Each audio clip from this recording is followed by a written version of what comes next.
Damos as mais cordiais boas-vindas para mais um estudo da série Princípios de Fé da Igreja Adventista do Sétimo Dia, Movimento de Reforma. Hoje vamos considerar o sublime tema, o assinalamento. Todos os estudos desta série estão baseados na Bíblia e no espírito de profecia, pois esta é uma característica da igreja remanescente. Isaías capítulo 8, versículo 20. A lei e ao testemunho, se eles não falarem segundo essa palavra, nunca verão a alva. A mensagem de Apocalipse capítulo 7 é uma das mais sublimes e ao mesmo tempo mais controvertidas doutrinas entre os professos guardadores do sábado nesses dias finais. O que é o assinalamento? O assinalamento dos 144.000 é um dos pilares da fé adventista. O assinalamento de Apocalipse capítulo 7 é a essência da terceira mensagem angélica de Apocalipse capítulo 14, 9 a 11. O assinalamento é um dos marcos da verdade presente. O assinalamento dos 144.000 é o resultado da pregação da tríplice mensagem angélica de Apocalipse capítulo 14, 6 a 13. E é a última obra realizada em favor do povo de Deus. Quando ocorre o selamento? Em 1844, nosso grande sumo sacerdote entrou no lugar santíssimo do santuário celeste. Será exigido menos de nós neste dia antitípico da expiação, quando Cristo está intercedendo por seu povo no santuário celeste, e deverá ser proferida a decisão final e irrevogável sobre cada caso? Nesta passagem, o espírito de profecia explica que o dia antitípico da expiação começou em 1844. Os que pela fé seguiram seu sumo sacerdote, ao iniciar ele o ministério no lugar santíssimo, contemplaram a arca de seu concerto. Ao entrar Cristo ali em 1844, para efetuar a obra finalizadora da expiação. A passagem de Jesus do lugar santo para o Santíssimo, no final dos 2.300 dias, em 1844, marca o grande dia da expiação e também o tempo do assinalamento de Ezequiel 9, 1 a 11 e Apocalipse 7, 1 a 8, 13 a 17. Esse selamento dos servos de Deus é o mesmo que foi mostrado em visão a Ezequiel. João também fora testemunha dessa tão assustadora revelação. Baseado neste texto, entendemos que o assinalamento de Ezequiel, capítulo 9, e de Apocalipse, capítulo 7, se refere à mesma obra que teve o seu início em 1844 e prossegue enquanto Jesus ministra no Santíssimo do Santuário Celestial. O que é o selo? O selo de Deus encontra-se relacionado com a lei de Deus. O selo de Deus é parte de sua lei, que contém o seu nome ou o título descritivo, mostrando quem é ele, a extensão do seu domínio e o seu direito de governar. Podemos encontrar na lei de Deus o seu nome, o seu cargo e o território sobre o qual ele domina.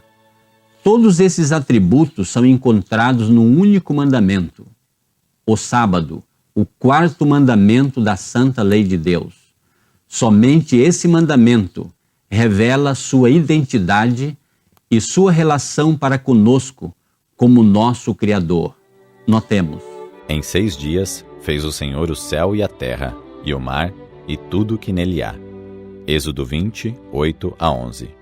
Aqui Deus se declara o Senhor Jeová, o aquele que existe por si mesmo. O Criador, ele fez o universo, céu, terra, mar e tudo que nele há. De todos os 10 preceitos, só o 4º contém o selo do grande legislador, Criador dos céus e da terra. Outra vez deve o anjo destruidor passar pela terra. Deve haver um sinal sobre o povo de Deus, e esse sinal é a observância de seu santo sábado. Os inimigos da lei de Deus, desde o ministro até o menor dentre eles, têm nova concepção da verdade e do dever. Demasiado tarde, veem que o sábado do 4º mandamento é o selo do Deus vivo.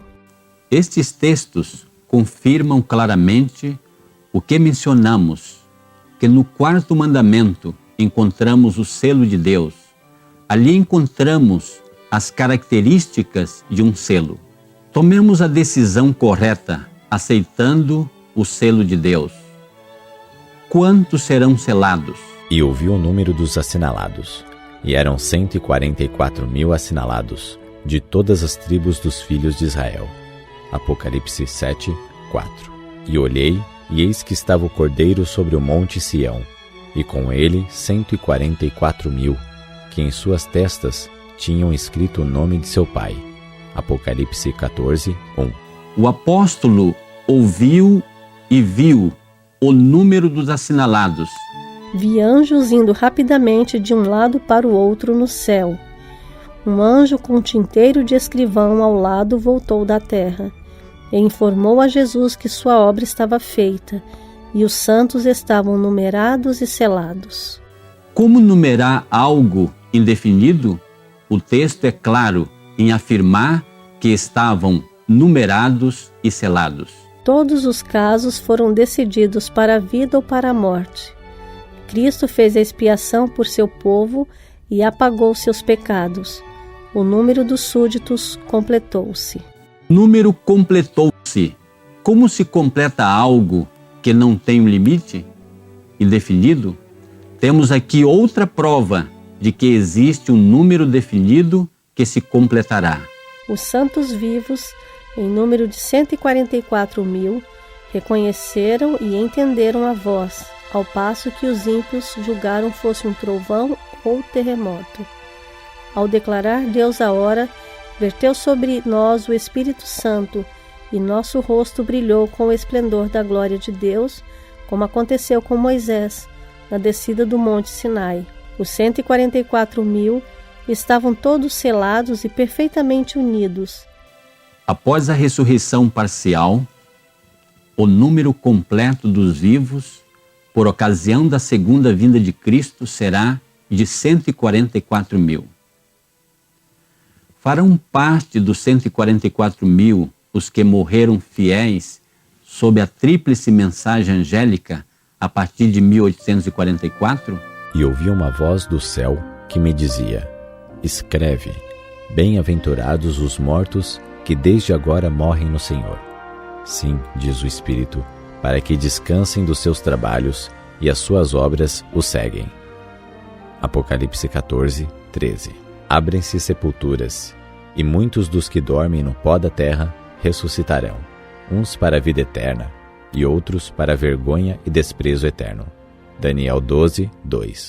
Todos os que morreram na fé da mensagem do terceiro anjo saem do túmulo glorificados para ouvirem um concerto de paz estabelecido por Deus com os que guardaram a sua lei, os mesmos que o traspassaram, os que zombaram e escarneceram da agonia de Cristo, e os mais acérrimos inimigos de sua verdade e povo ressuscitam para contemplá-lo em sua glória e ver a honra conferida aos fiéis e obedientes. Estes textos esclarecem que os que morreram firmes na prática da tríplice mensagem angélica ressuscitarão antes da segunda vinda de Cristo, no começo da 7ª praga, completando assim o número dos 144.000. Mal sei o que dizer-vos. A notícia do falecimento de sua esposa foi-me acabrunhante. Foi-me difícil crer nela, e agora mal o admito. Deus me deu uma visão na noite do último sábado, a qual passo a relatar. Vi que ela fora selada, e se levantará a voz de Deus, e se porá de pé sobre a terra, e estará com os 144.000. Encontramos aqui uma evidência clara de que os que morreram fiéis à tríplice mensagem angélica integram os 144.000. A compreensão de que os que morreram fiéis integram os 144.000 era o ensino dos pioneiros adventistas. Vamos citar alguns deles. James White. Os que morreram sob a mensagem do terceiro anjo são uma parte dos 144.000, e não há 144.000 em acréscimo a estes, mas estes ajudam a formar aquele número.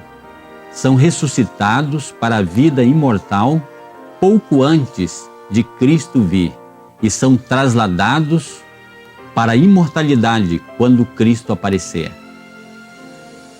Uriah Smith. Os que morreram depois de se ter identificado com a mensagem do terceiro anjo são evidentemente contados como uma parte dos 144.000, porque esta mensagem é a mesma que a do assinalamento de Apocalipse capítulo 7. E por essa mensagem só foram selados 144.000. Mas há muitos que tiveram toda a sua experiência religiosa sobre esta mensagem, mas caíram na morte, morreram no Senhor, por isso são contados como selados. Porque serão salvos, mas a mensagem resulta no assinalamento só de 144.000. Portanto, estes têm de ser incluídos neste número. Sendo ressuscitados na ressurreição parcial de Daniel 12:2, Apocalipse capítulo 1, versículo 7, que ocorre quando a voz de Deus é proferida do templo no início da 7ª e última praga. Embora tenham passado pela sepultura, pode finalmente dizer-se deles que dentre os homens foram comprados. Apocalipse capítulo 14, versículo 4. Isto é, dentre os vivos, porque a vinda de Cristo os encontra entre os vivos, aguardando a mudança na imortalidade, com os que não morreram e como se eles próprios nunca tivessem morrido. As profecias de Apocalipse, página 302. A fidelidade ao Senhor e sua verdade é uma das características fundamentais dos assinalados.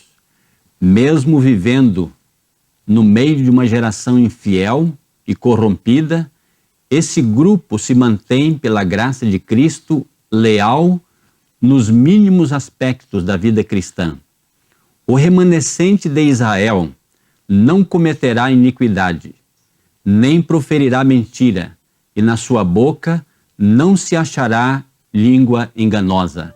Sofonias capítulo 3, versículo 13. Os que vencem o mundo, a carne e o diabo, serão os agraciados que receberão o selo do Deus vivo. Como filhos obedientes, sede vós também santos em toda a vossa maneira de viver, porquanto está escrito: sede santos, porque eu sou santo.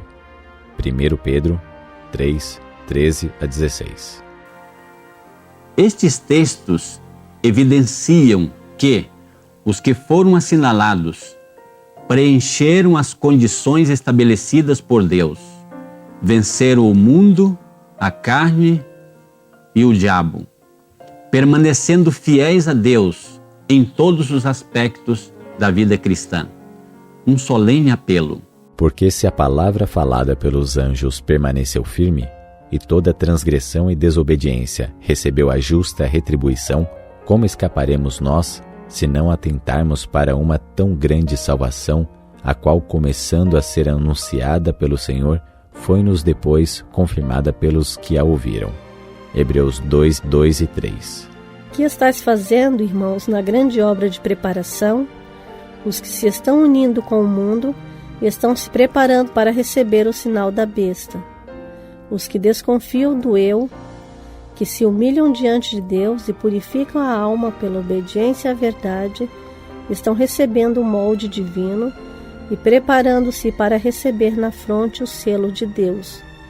Quando sair o decreto e o selo for aplicado, seu caráter permanecerá puro e sem mácula para toda a eternidade. Agora é o tempo de preparar-nos. O selo de Deus jamais será colocado à testa de um homem ou mulher impuros, colocado à testa de um homem ou mulher cobiçosos ou amantes do mundo. Jamais será colocado à testa de homens ou mulheres de língua falsa ou coração enganoso. Todos os que recebem o selo devem ser imaculados diante de Deus, candidatos ao céu. O tempo do selamento é muito curto e logo passará. Agora, enquanto os outros 4 anjos estão contendo os ventos, é o tempo de fazer firme a nossa vocação e eleição. Procuremos com todo o poder que Deus nos tem dado, está entre os 144.000. Dentro em pouco será colocado o selo de Deus em cada um de seus filhos. Oxalá ele seja colocado em nossas frontes. Quem pode suportar o pensamento de ser passado por alto quando o anjo se puser a selar os servos de Deus em suas frontes? Após considerarmos este solene estudo, concluímos que o assinalamento está em andamento desde 1844 e logo terminará. E o Senhor nos convida, nesses poucos momentos de graça, a fazer paz com Ele, aceitando o seu perdão e a sua graça, para que vivamos em harmonia com a verdade presente, que nos capacitará a fazer parte deste grupo especial, que serão os recepcionistas de Jesus quando Ele vier por ocasião da sua segunda vinda. E naquele dia se dirá: Eis que este é o nosso Deus, a quem aguardávamos, e Ele nos salvará. Este é o Senhor, a quem aguardávamos. Na sua salvação gozaremos e nos alegraremos. Isaías 25, 9.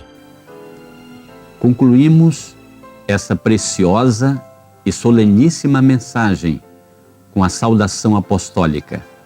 A graça do Senhor Jesus Cristo e o amor de Deus e a comunhão do Espírito Santo seja com todos vós. Convido você agora para orar comigo. Carinhoso Pai que estás nos céus, em nome de Jesus nos ajoelhamos ante a Tua amável presença para Te render gratidão pelo privilégio de conhecer a Tua preciosa verdade e de termos aceitado a Jesus como nosso Salvador pessoal. Suplicamos uma bênção especial para todos os que assistiram estas preciosas mensagens. Dá-nos a graça de compreendê-las e pormos em prática esses preciosos ensinamentos em nossa vida diária. E no final da nossa peregrinação, salva-nos para o Teu reino. Dá-nos a unção do Teu Santo Espírito para operar a nossa transformação. Todas essas bênçãos te pedimos e agradecemos em nome de Jesus. Amém.